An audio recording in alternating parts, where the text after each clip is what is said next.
இந்த என்ன பண்ணுற சந்தை ச சந்தைக்கு போயிட்டு வந்துட்டியாட்டிருக்குது? ஆமாங்க, சந்தைக்கு போயிட்டு வந்தேன். சந்தைக்கு போயிட்டு வந்து இந்த இஞ்சியும் வெங்காயம் ஒன்றா போட்டேன். அதை பொறுக்கிட்டு இருக்கிறேங்க. பாருங்க, வெங்காயம் சின்ன வெங்காயம் நிறைய வாங்கிட்டியாட்டிருக்குது. ஆமாங்க, இங்கே பாருங்க, சின்ன வெங்காயம் வாங்கிட்டு வந்துட்டேன். ஏன்னா 4 கிலோ 100 சரி சரின்ட்டு அப்புறம் நான் 100 ரூபாய்க்கு வாங்கிட்டு வந்துட்டேன்.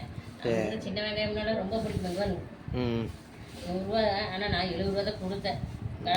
சரின்ட்டு போட்டாங்க தோட்டத்துக்காரங்கிறதுனால. தேங்காய் 5 காய் வாங்கிட்டியாட்டிருக்குது. ஆமாங்க, தேங்காய் நல்லா இருக்குன்னு பார்த்தேன். காய் வந்து நல்லா சட்னிக்காரமாக இருந்தது. சரின்னு பார்த்ததே கம்மியாக வாங்கலாம்னு பார்த்து நல்லா இருந்தது. பார்த்துட்டு சரி 5 காயை வாங்கிக்கலாம் அப்படின்னு வாங்கிட்டு வந்துட்டேன். வாழைக்காய் வாங்கிட்டியாட்டிருக்குது. வாழைக்காய் 2 காய் வாங்கினேங்க. பீக்கிங்க வாங்கியிருப்பியாட்டிருக்குது. பீக்கிங்க தான், நாட்டு பீக்கிங்க. சரி 1/4 கிலோ போதும், கம்மியாக தான் வாங்கிட்டு வந்தேன். ஏன்னா வெயில் காலங்கிறதுனால கொஞ்சம் கூட சேர்த்து தர மாட்டேங்கிறாங்க. Carrot beans. ஆமாங்க, உங்ககிட்ட சொல்லியே வருது. இங்கே பாருங்க, இது வந்து வீட்டில் மல்லிகைப்பூ. இது நம்ம மல்லிகைப்பூ. ஆமாம், இது பார்த்திங்கன்னா இது நம்ம வீட்டில் பறிச்சு செடியில் பறித்து வச்சுட்டு போனேன். இது கடையில் வாங்கிட்டு வந்தது. இதுக்கு அதுக்கு வித்தியாசம் எப்படின்னு பாருங்க. ஆமாம், அதுக்கு எதுக்கு வித்தியாசம் இருக்குது சார்? நம்மளது வெள்ளையாக இருக்குது.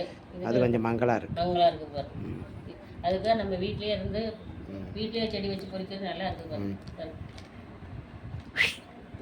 சரி, ஓகே ஃப்ரெண்ட்ஸ், மல்லிகைப்பூ பாருங்கள், யாருக்காருக்கு பிடிக்குன்னு கமெண்ட்டில் சொல்லுங்கள். பிடிச்சிருந்தா லைக் பண்ணுங்கள்.